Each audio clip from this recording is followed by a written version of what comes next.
Okay, so we need tools. Okay, first tools to use are files, an assortment of files. I got these files at Harbor Freight. They come in a pack that looks like this. Awesome files. I've had them for years. Keep them clean, they'll last you forever. $5, $6, something like that. Another tool I use I got from Harbor Freight is this little like dentist type tool. I generally use this for scraping and cleaning things off if I don't want to use a file. I also use it to mark my pin spots. Okay. Of course, a pin vise. There's several different types of pin vices. This one is Gale Force 9. I really like it. There's two different collets and very comfortable. Good tool. Of course, your different drill bits, your pin bits, and normally you get those with the pins. Of course, these are Gale Force 9 pins. They have two different size pins here, and they normally have the pins or the drill bits in them. Also, you'll need a set of clippers. I have these. These are actually Klein clippers. I've had them for way long time. The only thing, long time ago, I lost the tip. But these things are fantastic. They last forever. They're not cheap. They're maybe $20 or $30, but you'll have them forever as long as you don't drop them or try and clip something too hard. These are flush. They're flush clip. So you want it's just so you can cleanly cut things. Awesome clippers. They cut the brass really good. Optional tool is maybe one of these tweezers that automatically grab on. That'll help you hold some of your arms and stuff together. And glue. Right now I'm using Loctite professional glue. I purchased this one. It's 0.7 fluid ounces. I saw a bigger one in the store. And this was like $5, but there's a whole lot of glue in there. And as long as you keep your cap and your tip clean, well, this one's pretty nasty, but I clean my tips quite often. And as long as you keep them clean and you keep it capped a lot, you don't have to worry, you'll get through. I use this glue for all kinds of things when I'm making my cork bases and stuff, so this is the best glue. I'm going to be working on the large Steampunk Arachnid. You notice how I've got a little base here, a little piece of cork that I use, elevating it so that I can then place the models like they're going to look on the base. So what I've done is I've gone ahead and I've got these two legs. I'm placing them to see where I want to put these legs and figure out what's going where. I'm not going to pin all 8 of these legs, honestly. I'm just pinning 4 of them, possibly 3, so it'll hold. And then the other legs, I'm going to glue them on. Hopefully that'll hold everything. As far as the front mouthpiece, I'm still considering if I'm going to pin that or not. But I'm going to show you just what to do here. This back leg, it's going to go back here, just like so. First things first is you look at it, you line it up. You say, yeah, it's going to go right there. Fortunately, we have these little sockets for these legs to go in, so we got a lot going for us there. It's going to make things a lot easier. I'm going to zoom in just a little bit. What I do is, this is ball and socket joint here. Normally people just glue that in and they're fine. Well, I'm not gonna. I'm gonna pin it. So first things first is I want to flatten this out. So I file this one piece here to get it flat. Now I've got a flat spot. There we go. There we got a flat spot right there for me to drill into. Then I take my tool here and find the spot where I'm going to start drilling, and I mark it so that I have a little dimple where I want it to be. And I take my pinning device with the bit, the size bit I need, use that little mark, which is going to be my guide, gently just turn the bit, and you'll notice it just digs right in. There's very little pressure here. You'll see, I'm just pushing a little bit. You don't want to see any bending of the bit. You just want it to be nice and easy.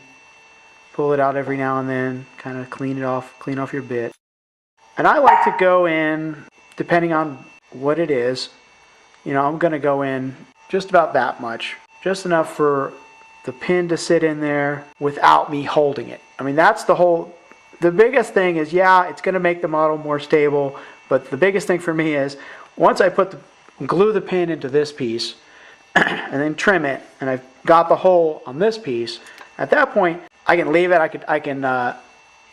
A lot of things I can do. I can just leave it there. I could paint it all up, and now I've got this piece with a pin in it, and I can slowly put it in there at any point and glue it, and I don't have to touch it again. My hands don't even touch anything, and that's what I think most people are having issues with, is they're trying to glue things, they're holding it, and all of a sudden their fingers get stuck. So for me, it's all about not having to touch the glue. Another important piece is, here's my pinning material, this little piece of brass. It is tarnished right now. So what I like to do is take my file and score it a little bit. You see how it's kind of shining? Well, maybe you don't, but it's shining it up. It's taking all the tarnish off. And now I'm gluing straight to this metal. I'm twisting it as I go here. And it's also scoring it. It's giving it a little bit of grabbing space. That helps the glue to hold on a little better. I don't know if you can even tell that it's shining. Yeah, there it is. I'm going to glue that first piece, drill it a little bit more, and I'll show you what it looks like. I usually measure like this. I put it in the hole there, and I put my thumbnail there, and then I pull it out. And that's roughly how much I've got in. And that's usually about enough for a leg like this. Now I'll take my pin, see how it fits, and that's good. That's perfect. I may go just a little bit deeper, just a hair deeper. And then what I do is I put a drop of glue here, put it in, and I clean it off. So I'll show you that real quick. I apologize for my dogs in the background.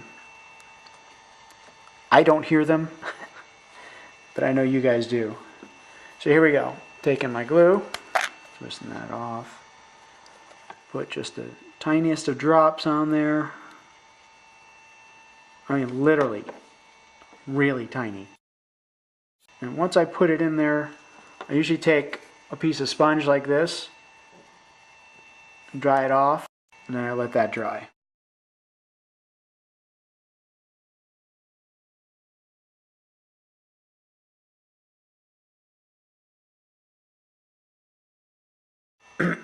Okay, notice I'm holding the pin and I'm aiming the leg down, because that thing's going to go flying. So you have to make sure you keep track of where the stuff goes. See that? Bing.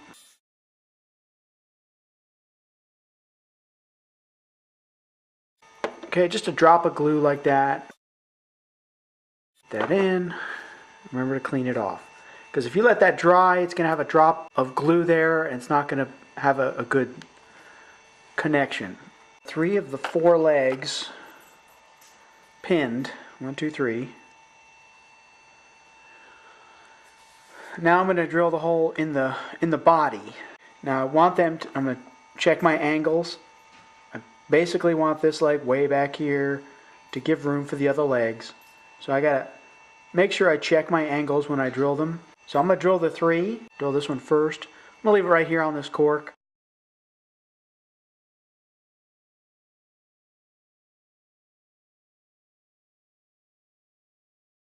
Okay, we'll check the depth now. Take the back leg. Okay, that's pretty good right there.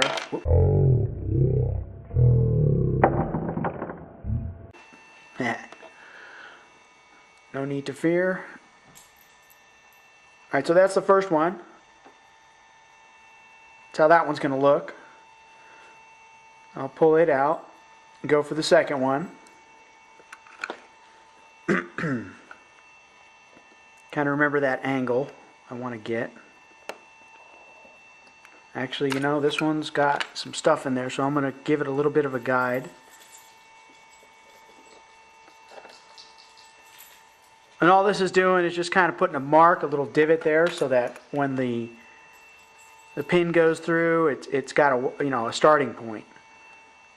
Okay, let me twist it a little bit like this. I'm going to go towards the back. I'm holding it kind of tight here with my left hand. And while you're drilling, I don't know, I learned this a long time ago, to reverse it every now and then. What that does is it cuts the little twisty piece of metal that's coming out, so that it's not stuck in there like that one. So let's check the depth on this one. I'm just cleaning it right now, just a little bit of. So here's the second leg. Okay, that one's it's got to go a little bit more.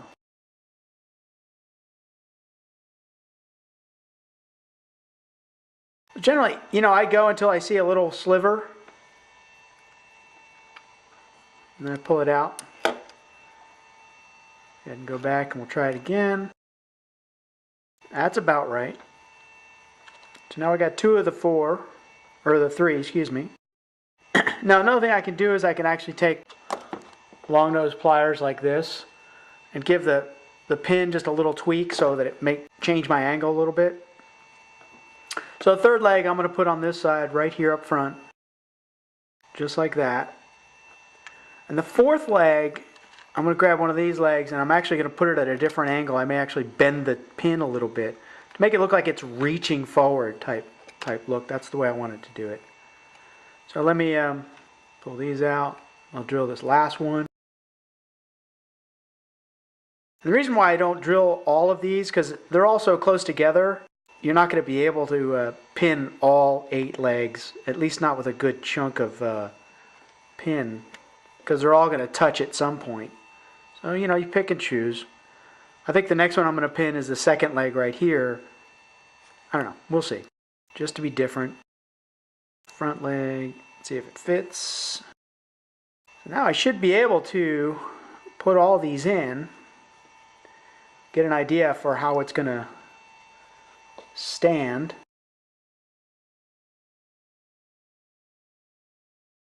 That's how it's going to stand on the base. Not too shabby. An alternate thing is I could clip this if I don't want it to go that deep. It looks like I may have to go just a little deeper. Go ahead and try it out again. Yeah, that's nice. So I'm going to go ahead and drop some glue in there. Again, a little goes a long way. That's actually maybe a little too much. After I place it, I then take the sponge, try to absorb as much as possible from that joint, because I want it to be as clean as possible. I'm going to let that dry and I'll go to the second 2. Yeah, after that dries, I'm gonna drill the hole in the last one, and I'll drill one of these just to get it going. I think this one's going to be the one. It's going to be reaching forward, kind of like that.